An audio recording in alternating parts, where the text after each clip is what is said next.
Hello friends, আশা করি আপনারা সবাই ভালো রয়েছেন, সুস্থ রয়েছেন। আজকে আমরা জানবো ভিটামিন ডি3, ভিটানোভা ডি3। এই ড্রপটি বাচ্চাদের কি কাজের জন্য ডক্টর দ্বারা প্রেসক্রাইব করা হয়, আর এর প্রয়োজন কি, এর গুরুত্ব কি রয়েছে শিশুদের ক্ষেত্রে, সে নিয়ে আমরা বিস্তারিত আজকে জানব। বেশিরভাগ ক্ষেত্রে শিশু বাচ্চাদের এই ভিটামিন ডি3 অভাব দেখা যায়। মায়ের দুধ খাক বা গরুর দুধ বা যে কোনো ফর্মাল দুধ খাক না কেন, যে কোনো খাবার খাক না কেন, ভিটামিন ডি3 একটি ঘাটতির থেকে যায়।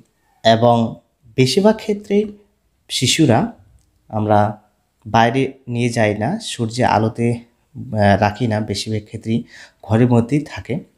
তো সেক্ষেত্রেই কিন্তু ভিটামিন ডি একটা অভাব থেকে যায়। তো বাচ্চাদের যদি ভিটামিন ডি এর অভাব দেখা দেয়, তো বাচ্চাদের হাড়ের অনেক রকম সমস্যা দেখা যায়। যেমন হাড় বেঁকে যায় বা হাড় অনেক ভঙ্গুর হয়ে যায়, হাড়ের জোড়াগুলি অনেক ফুলে যায়। সেক্ষেত্রে এই জন্যই কিন্তু বাচ্চাদের রিকেট রোগ হয়ে থাকে।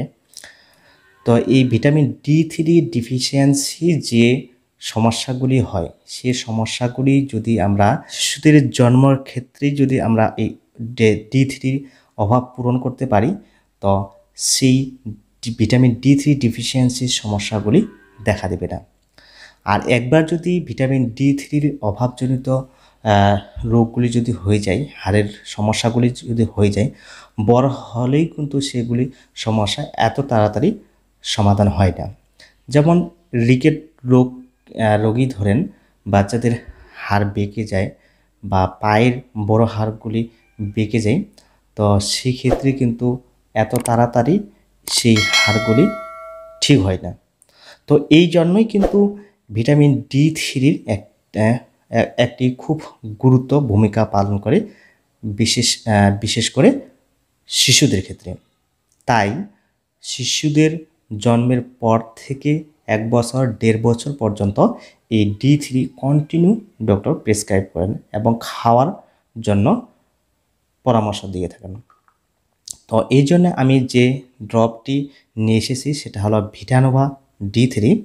এই ভিটানোভা ডি3 জোভেন্টাস কোম্পানির একটি প্রোডাক্ট, আর এটার দাম 91 টাকা 55 পয়সা, এক্সপায়ার ডেট অক্টোবর 2023। তো এই ড্রপটি যদি আপনারা কিনতে চান, তো অবশ্যই ডক্টরের পরামর্শ নিয়ে কিনবেন এবং খাওয়াবেন। তো এই সাধারণত ভিটামিন ডি3 ড্রপগুলি 400 ইউনিট এবং 800 ইউনিটের হয়ে থাকে। সেক্ষেত্রে এই ভিটানোভা ডি3 800 ইউনিটের। তো এই 800 ইউনিটের ভিটানোভা ডি3 বাচ্চাদের এর ডোজ কী হতে পারে? তো ডক্টর যে পরামর্শ দিয়ে থাকেন 0 থেকে 1 বছর অথবা সমস্যা অনুযায়ী কোনো বাচ্চাদের 1.5 বছর পর্যন্ত খাওয়াতে বলেন। তো যদি 6 মাসের মধ্যে বাচ্চাদের এই 800 ইউনিটের খাওয়াতে চান, তাহলে 0.5 ml অর্থাৎ 10 ফোঁটা করে দিনে একবার রাত্রে। যদি বাচ্চার বয়স একটু বেশি হয়, যেমন 1 বছর থেকে 18 মাস, তো সেক্ষেত্রে এই ড্রপটি 1 ml করে দিনে একবার এইভাবেই কিন্তু খাওয়ার পরামর্শ দিয়ে থাকেন। আমি আবারও বলছি, এই ভিটানোভা বা ডি3 ড্রপগুলি বাচ্চাদের 0 থেকে 1 বছর 1.5 বছর পর্যন্ত কিন্তু কন্টিনিউ খাওয়ানো যেতে পারে। তো এই ভিটানোভা ডি3 অর্থাৎ ডি3 বাচ্চাদের যদি খাওয়ানো যায়, তো ভিটামিন ডি3 ডিফিসিয়েন্সি সমস্যাগুলি অর্থাৎ সমস্যাগুলি নির্মূল হয়ে যাবে। বাচ্চার যদি ভিটামিন ডি3 অভাব দেখা দেয়, তো সেগুলি শিশু থেকে নির্মূল হয়ে যাবে। এই ভিটানোভা ডি3 অর্থাৎ ডি3 ছাড়া বাচ্চাদের যদি আমরা বেশি কিছু সময় রৌদ্রে রাখি, সেরকম রৌদ্রে পর্যাপ্ত পরিমাণ রৌদ্রে থাকি, তো সেক্ষেত্রে কিন্তু বাচ্চাদের এই ডি3 অভাব পূরণ হয়ে যায়। তো এই ভিটানোভা ডি3 আপনারা যদি দেখতে চান, তো 15 ml এই শিশিতে থাকে। তো 15 ml শিশির মধ্যে এই প্যাকেটে থাকে আরেকটি ড্রপার, পরিমাপ মতো খাওয়াতে পারেন। তো প্রিয় দর্শক বন্ধুরা, এই ছিল ভিটামিন D3 গুরুত্ব, প্রয়োজনীয়তা।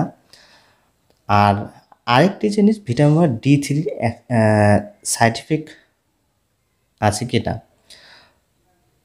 জেনারেলি সাধারণত ভিটামিন D3 কোনো সাইড ইফেক্ট দেখা যায় না। যদি কোনো বাচ্চার ভিটামিন D3 খাওয়ানোর পরে লুজ মোশন, নসিয়া, বমিটিং অথবা অ্যালার্জি কোনো সমস্যা থাকে তো অবশ্যই ডক্টরের পরামর্শ নেবেন। তো এই ছিল ভিটানোভা D3 অথবা ভিটামিন ডি একটি ছোট্ট ভিডিও। আই হোপ ভিডিওটি আপনাদের কাজে দেবে। ভিডিওটি ভালো লাগলে লাইক, শেয়ার, কমেন্ট করবেন। আর আমাদের এই চ্যানেলে আরও নতুন নতুন ভিডিও পেতে অবশ্যই চ্যানেলটিকে সাবস্ক্রাইব করুন। ভালো থাকবেন, সুস্থ থাকবেন।